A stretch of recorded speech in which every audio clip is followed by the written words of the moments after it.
नभइकन योभन्दा अगाडिका वर्षहरूमा पनि विभिन्न कार्यक्रमहरू मार्फत तपाईँहरूलाई अनुदानका कार्यक्रमहरूदेखि लिएर जसमा चाहिँ दुध पेल्ने मेसिनहरू, आगो फुक्ने मेसिनहरू, त्रिपालहरू, पाइपहरू वितरण गर्दै आएको थियो भने यस वर्ष पनि तपाईँहरूको यो व्यवसायमा केही सहयोग हुन्छ, केही टेवा पुग्छ भनेर हाम्रो सुदूर नगरपालिकाले चाहिँ कृषकहरूको हकहितलाई ध्यानमा राखेर यसपटक पनि पुनः डिप फ्रिज तथा त्रिपाल वितरण गरेको छ। यो विशेष गरी हिमाली क्षेत्रमा चाहिँ यो बर्खाको समयमा त्रिपाल मुनि बस्दाखेरि हुने त्यो चिसो होइन, त्यस्तै गरी झरी बर्खाले गर्दाखेरि चाहिँ तपाईँहरूको यो त्रिपाल पनि एकदम समस्या हुने, च्यातिने, त्यस्तो हुँदाखेरि चाहिँ हाम्रो यो नगरपालिकाले तपाईँलाई एकदम राम्रो क्वालिटीको 1824 को 200 गेजको त्रिपाल दिएको छ भने अर्को डिप फ्रिज पनि 320 लिटर अट्ने डिप फ्रिज तपाईँलाई वितरण गर्न गइरहेका छौँ। र यो कार्यक्रममा चाहिँ तपाईँहरू सबैजनालाई अब यो आउने आगामी दिनहरूमा पनि सोलुखुम्बु नगरपालिकाले यस्तै कार्यक्रमहरू ल्याउँदै जानेछ। त्यसमा यो कार्यक्रम हुनको लागि हाम्रो नगरपालिकाको मेयर साहबले पनि तपाईँहरूको हकहितका लागि विभिन्न ठाउँमा धाएर, जस्तै मन्त्रालयतिर पनि धाएर कृषकको हकहितका लागि चौरी संरक्षण गर्नुपर्छ भनेर विभिन्न कार्यक्रमहरू लिइराख्नु भएको छ। यो पटक पनि लिएर आउनुभएको छ। अब आगामी दिनहरूमा तपाईँहरूको व्यवसायलाई सुरक्षित राख्न र यो हिमाली क्षेत्रको यो बहुमूल्य चिज चौरीको संरक्षण गर्न सोलुखुम्बु नगरपालिका एकदम तयार छ। र यसमा हामी पशु शाखाबाट के सहयोग तपाईँहरूलाई चाहिन्छ, तपाईँहरूको यो व्यवसाय फस्टाउन, तपाईँलाई यो व्यवसायमा सहयोग पुर्याउन हामी पशु शाखा एकदम प्रतिबद्ध छ भन्दै मेरो भनाइ अन्त्य गर्न चाहन्छु। एसएसओलो जिल्ला सोलुखुम्बु नगरपालिकाका नायक पशु प्रविधि गणेश थापाज्यू आफ्नो चोखत मन्तव्य भाषण गर्ने कोसिस गर्नुभएको छ। उहाँले एकदम मान्य कुरा भन्नुभयो। यो अब तपाईँ हामी किसान हुनुपर्छ, अब मैले धेरै भनिरहनु पर्दैन भन्ने कुरो सबै उहाँले बताइसक्नुभयो। अब साथसाथै म यसै वार्ड नम्बर 1 वडा अध्यक्ष ज्यूले पनि केही मन्तव्य राख्नको लागि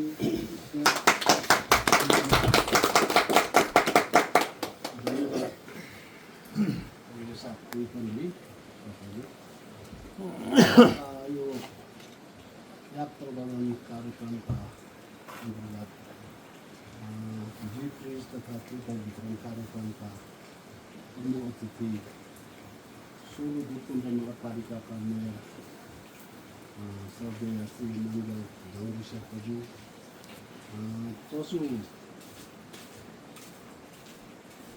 प्रबन्धनको लागि पशु शाखाका इन्चार्ज हुनु थापाज्यू, सोलु एफएमका दिव्य बहिनीलाई अनि सम्पूर्ण चौरी पालक कृषक दाजुभाइ सम्पूर्णलाई सोलुखुम्बु नगरपालिका वडा नम्बर 1 र मेरो व्यक्तिगत तर्फबाट सम्पूर्णलाई नमस्कार गर्न चाहन्छु। हाम्रो थापाजीले पनि भन्नुभयो, मेयर साहब एउटा सोलुखुम्बु नगरपालिकाकै एउटा यो क्षेत्रको पशुपालन यात्रा बनाउनको लागि, गौँ पाल्नको लागि उहाँ सानैदेखि आफू पनि त्यो पेसामा पनि अनुभव भएको आधारमा र यो हाम्रो लोप हुँदै गइरहेको यो चौरी पालन व्यवसायलाई फस्टाउनको लागि उहाँले जे जति योगदान दिनुभएको छ एकदमै सराहनीय छ। त्यसको लागि चाहिँ म उहाँप्रति धेरै आभार व्यक्त गर्न चाहन्छु। र आफू पनि म पनि चौरी पालक नै हो। 13-14 वर्ष चौरी पालेँ। त्यति बेलाको कथा र अहिलेको कथा धेरै नै फरक छ।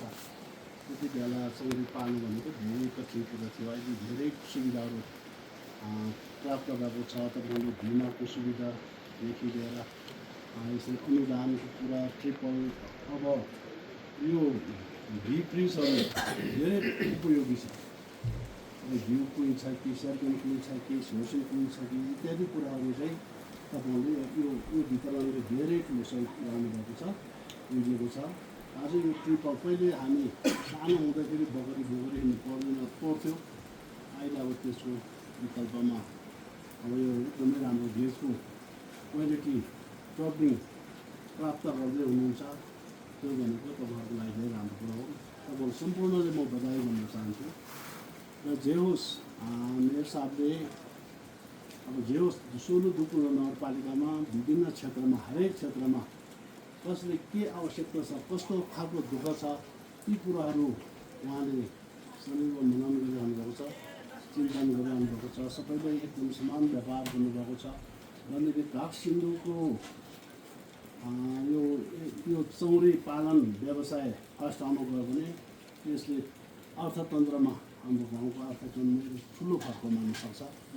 भनेदेखि यहाँको घिउ कुम्बु क्षेत्रमा लग्यो भने ढाक सिन्धुको घिउ भनेपछि धेरै नामी सबैले रुचाउँछ, सबैले यसको भावै अरू क्षेत्रबाट आएको घिउ र यहाँको घिउमा धेरै 20% बढी दाम दिन्छ।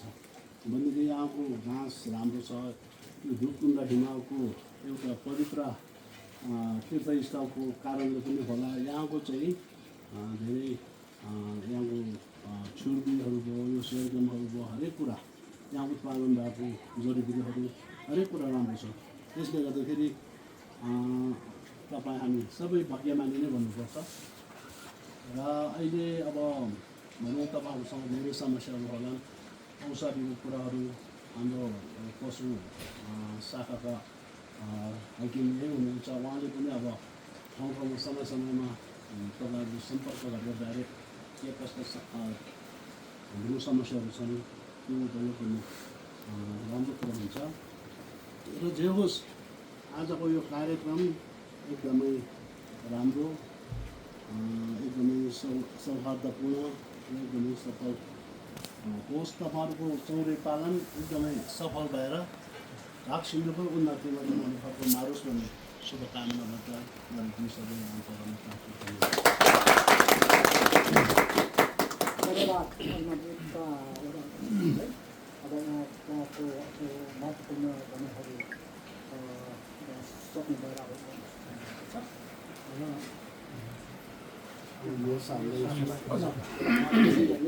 म स्वागतकै मन्त्री क्रममा म सोलु जिल्ला सोलुखुम्बु नगरपालिकाको मेयर केही भन्नु